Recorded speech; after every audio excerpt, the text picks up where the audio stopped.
All right, Coach, I got to be honest with you. I've had a million conversations over the years. Can St. John's ever get Rick? Can Rick come save St. John's? You're here. So St. John's fans always wanted you. Even before the last year or so, did you ever think you would wind up here? No, I never quite thought about it. I never thought I'd leave Louisville. And then with Iona, I truly thought it was my last stop. It was a different level for me, but I was 5 minutes from work. We were going to win probably 85% of our games, so it was a good life. Yeah, you beat Marist, my school, in the championship. Yeah. I was watching that in the MAC championship. All right, so your press conference, let's start from the beginning. You get here, you get on the podium at the Garden, so it already feels big. Back page, Pitino's home. And the confidence, and this is amazing to me, St. John's will be back. Not like if I could do it. When we do it, it's happening. And to me, like that in itself is amazing. That comes from the residue of success. But what do you bring to every school, specifically here now, that you just know it's going to work? Well, it's a culture that you bring, and it's all based on effort and defense. You know, the offensive, I give the offensive freedom to the players. Yep. I give them their sets, I put them in the right spacing, and then it's their game. But defensively, it's our game as coaches to choreograph their success. And then we must build a culture, motivation-wise, that we're all going to win. We're going to recruit the right players that fit this culture. And then it's obviously worked at 5 different places. And we feel very confident that there's no reason for St. John's not to figure they're going to win, because it has all the things, except facilities, it has all the things that determine whether you can win. And we feel that very positively we're going to win. As we age, we all mature, we change, perspective changes, what's important to us. But how have you gotten better as a coach from, say, 15 years ago? I had to go to Greece. There, I became their national coach. We made the playoffs both years, but it taught me a different brand of basketball that we don't play here in the U.S. Yeah. So that bitterness turns into thankfulness, because at 65, I learned more. And sometimes you don't grow at 65, you just do the things that you've learned. So for me, it was a great change.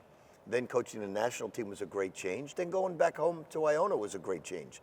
So I'm very thankful, but the bitterness now leaves because you learned. Is it fuel? Is it more fuel? Well, it just taught me a different style of basketball that helps me coach college kids. Gotcha. And you have people say, how long do you want to coach? When I stop learning. We're not letting you leave, by the way. Yeah. You'll be here forever. But I think when you stop, He's not leaving. when you stop learning, you're done. Yep. And you have to keep learning. You have to keep reinventing yourself, getting creative, because if you stop learning the game, then you move on to greener pastures, maybe Miami. I gotcha. Or the track or the golf course. I gotcha. It's great you mentioned that, because when I was growing up, same neighborhood as Chris Mullen, Flatbush, right? We all had the starter jackets, all had St. John's gear. I mean, basketball camps, in the park every day wearing St. John's stuff. But can you really envision not only St. John's being really good, which is a given in your mind, but that St. John's owns the city at the lowest level, the youngest kids saying, I got to watch St. John's. I want to play for St. John's. It'll happen. It's not going to happen right away. I tell people at every press conference when they say, we need to pack the Garden. Yes, we do, but it's not going to happen right away. You have to be realistic. I'm not realistic about our team, but you have to be realistic about the fans and where you're going, how long it's going to take. Fortunately, I'm very young. I have the time. All right, so this team, something else I find really interesting that you have to navigate as the coach. Most of the kids came here like Soriano was the man last year, all right? Letterland was the man. Dingle was the man. Lewis was younger, but he's, by the way, I want to get back to him. He's a really special talent, as you said. How do you take all these new kids with one initiative to win as one fist, but then almost get them used to winning with not always being the guy? Well, Jenkins is a great leader. Jenkins is a great leader. I tell them all the time that Jenkins and Soriano are like Kobe and Shaq. Yeah. They're at each other's throat, but best friends. And I always say a very extremely poor version of Shaq and Kobe. But, Shaq is always the fun-loving guy that wants to have fun. Yeah. Kobe's a serious guy, wants to make every practice as if it's his last practice. That's Jenkins. Soriano is the big guy that wants to have fun. So They both have a good impact on each other. Yep.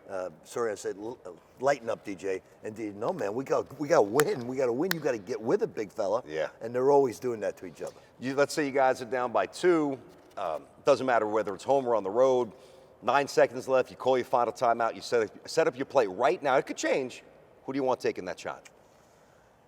It depends who you're playing. If you have the ability to drive by people, if they're Seton Hall and they're tough and they're in your face, or Providence and they're going to foul you, whatever it may be, you want to get that ball in the hands of a good free throw shooter because they're going to foul you because of the way they play. If you're playing against Creighton, you probably want Dingle to take the shot because he's the best shooter on the team. Final thing. Other coaches have done this. Certainly Chris did it. The most, I would say. You always find a way to bring Louis back into it. And from a sentimental point of view, it hits everybody's heart. It hits the mark. I know you mean it. But what does it mean to be able to do that? 99, happy birthday, by the way, Coach. 99, Italian, you guys share that, obviously. Yeah. Like, it must be really joyful for you to be able to do that. It is. I coached against Lou. He was a gentleman. He's humble. He's a great coach. But even more important than that, why did the Packers bring back Vince Lombardi? He's our Vince Lombardi. He's St. John's. It's not Rick Pitino. Yeah. I'm just a borrowed man trying to turn this thing around. But it's all about Louis. It was all about Lapchick in his time. But this is Lou. We all celebrate Lou Conaseca because of the man and the coach. And having him here at 99 years of age, we want to make a special celebration when he turns 100, bringing Connecticut, who brings 6,000, 7,000 people to the Garden. We'd like to bring him in here. First of all, we know the Big East is not going to let us do it. Yep. Okay? So we're going to join another conference. Just don't go too far out west, man. You don't have that kind of move in you. Get Greece, I mean, just stay somewhere home base, man. Join the EuroLeague. Rick, it's a pleasure. I'm looking forward to this all year. And listen, I am a St. John's fan from the time I was a kid. I don't speak for many people other than myself often, but on behalf of St. John's fans, welcome to St. John's. Thank you. Great to have you, Coach. Thanks. Thank you very much. Hey, we'll get a quick timeout. Back with more of the Red Storm Report next.